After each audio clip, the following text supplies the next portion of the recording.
Want to take control of your Instagram privacy? So only the people you approve can see your posts and stories. Hi guys, welcome to Tech Guide Genie. In this quick guide, I'll show you step by step how to make your Instagram account private. Now, let's get started. To make your Instagram account private, open the Instagram app and go to your profile. Tap the menu icon in the top right corner. Then scroll down and select Account Privacy. Tap the switch at the top labeled Private Account. To confirm, tap Switch to Private.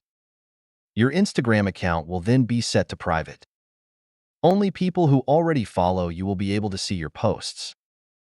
You can now review your current list of followers and remove any if you wish. If someone new wants to follow you, they'll need to request to follow you and be approved by you to see your profile and posts. That's all it takes to switch your Instagram profile from public to private. If you need a break from Instagram, check out this video to learn how to temporarily deactivate your account. Click the video on your screen now to watch. Thanks for watching.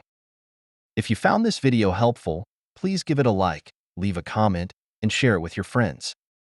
Also, if you haven't as yet, please subscribe to our channel and click the bell icon to get notified as soon as I upload a new video.